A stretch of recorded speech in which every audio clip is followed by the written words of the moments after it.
अस्सलामुअलैकुम मेरे प्यारे बच्चों और मेरे प्रिय साथियों। आज हम लोग पढ़ेंगे फ्यूचर परफेक्ट टेंस। इससे पिछले क्लास में हम लोग पढ़े थे फ्यूचर इम्परफेक्ट टेंस के बारे में। तो पहले हम लोग फ्यूचर परफेक्ट टेंस का पहचान को जानेंगे, फिर उसके बाद हम लोग रूल को जानेंगे। तो बच्चों हम लोग आते हैं फ्यूचर परफेक्ट टेंस में। फ्यूचर परफेक्ट टेंस की पहचान वाक्य के आखिर में चुका होगा, चुकी होगी, चुके होंगे आदि शब्दों से होती है। क्या कह रहा है कि फ्यूचर परफेक्ट टेंस की पहचान चुका होगा, चुकी होगी, चुके होंगे आदि शब्द आखिर में देखने को मिलेगा। तो इस प्रकार के सेंटेंस को क्या बोलेंगे हम लोग? फ्यूचर परफेक्ट टेंस बोलेंगे। जैसे मैं खेल चुकूंगा, वह लोग लिख चुकेंगे। तो इस प्रकार के सेंटेंस को क्या बोलेंगे बच्चों? फ्यूचर परफेक्ट टेंस बोलेंगे। तो फ्यूचर परफेक्ट टेंस में हेल्पिंग वर्ब के रूप में विल हैव और शैल हैव का प्रयोग किया जाता है और मेन वर्ब के रूप में भी थ्री का प्रयोग किया जाता है। हमने क्या बताया कि फ्यूचर परफेक्ट टेंस में हेल्पिंग वर्ब के रूप में विल हैव, शैल हैव का प्रयोग किया जाता है और मेन वर्ब के रूप में भी थ्री का प्रयोग किया जाता है। तो बच्चों पहला रूल है पॉजिटिव रूल। पॉजिटिव रूल क्या कहता है? Will have, shall have plus V three plus object.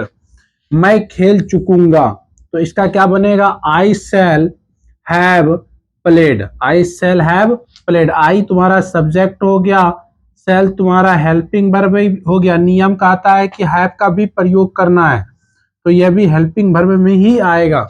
तो प्लेड तुम्हारा क्या हो गया बच्चों? भी थ्री हो गया। वह लोग लिख चुकेंगे, तो क्या हो गया? They will have written. Written तुम्हारा क्या हो गया? B three. विल हैव तुम्हारा क्या हो गया? Helping verb. और दे क्या हो गया बच्चों? सब्जेक्ट हो गया। तो बच्चों अगला है negative rule. Subject will shall not have plus V three plus object. वह नहीं पढ़ चुकेगा, तो क्या हो जाएगा? निगेटिव सेंटेंस में ये कैसे बन गया जी? तो इसमें क्या होगा? He will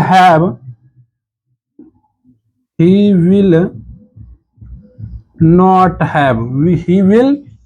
have read. वह नहीं पढ़ चुकेगा, तो क्या हो जाएगा? ही सब्जेक्ट हो गया, निगेटिव सेंटेंस था इसलिए नॉट आया है। विल हैव तुम्हारा क्या हो गया? हेल्पिंग वर्ब हो गया। रीड तुम्हारा क्या हो गया बच्चों? भी थ्री हो गया। रीड तुम्हारा क्या हो गया? यहाँ पे भी थ्री हो गया। इसमें रूल में कहता है सब्जेक्ट आएगा, विल आएगा, सेल आएगा, नॉट आएगा, हैव आएगा plus V three plus object. यानी विल और सेल के साथ हम लोग को क्या करना है बच्चों? हैव का प्रयोग करना है। तो बच्चों नेक्स्ट है इंट्रोगेटिव सेंटेंस। इंट्रोगेटिव सेंटेंस क्या कहता है कि विल सेल का प्रयोग सब्जेक्ट से पहले करना है। विल सेल का प्रयोग सब्जेक्ट से पहले करना है। तो सब्जेक्ट ये हो गया, हैव हो गया, भी थ्री हो गया, ऑब्जेक्ट हो गया, प्रश्नवाचक चिन्ह। इंट्रोगेटिव में प्रश्नवाचक चिन्ह रहता है। इंट्रोगेटिव सेंटेंस में प्रश्नवाचक चिन्ह रहता है।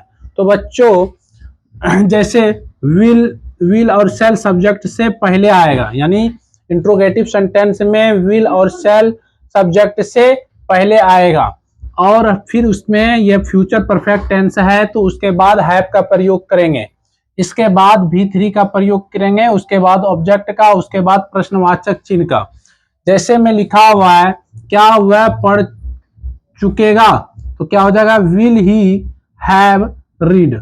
Will he have read. Will तुम्हारा हेल्पिंग वर्ब हो गया और ही तुम्हारा क्या हो गया? सब्जेक्ट हो गया। हैव यानी नियम कहता है कि फ्यूचर परफेक्ट टेंस में क्या करना है? विल हैव और शैल हैव का प्रयोग करना है। रीड तुम्हारा क्या हो गया बच्चों? भी थ्री हो गया। नेक्स्ट है interrogative negative sentence. Interrogative negative sentence किसको कहेंगे? जिसमें प्रश्न भी पूछा जाए और निगेटिव की बात हो, उसी को हम लोग क्या बोलेंगे बच्चों? इंट्रोगेटिव निगेटिव सेंटेंस बोलेंगे। तो विल या shall subject plus not plus have plus V three plus object plus प्रश्नवाचक चिन्ह। तो यह क्या हो गया? एग्जाम्पल के तौर पे लिया गया है, क्या वह नहीं पढ़ चुकेगा, तो क्या हो जाएगा बच्चों? Will he not have read. Will he not have read. Will तुम्हारा क्या हो गया, हेल्पिंग वर्ब हो गया, ही तुम्हारा सब्जेक्ट हो गया, निगेटिव सेंटेंस था, हैव तुम्हारा यानी विल हैव शेल हैव का प्रयोग करने कहा गया है, रीड तुम्हारा क्या हो गया यहाँ पे बच्चों V3 हो गया। तो आज हमने फ्यूचर परफेक्ट टेंस को कंप्लीट कर दिया। तो बच्चों नेक्स्ट क्लास होगा फ्यूचर परफेक्ट कॉन्टिन्यूअस टेंस का। धन्यवाद।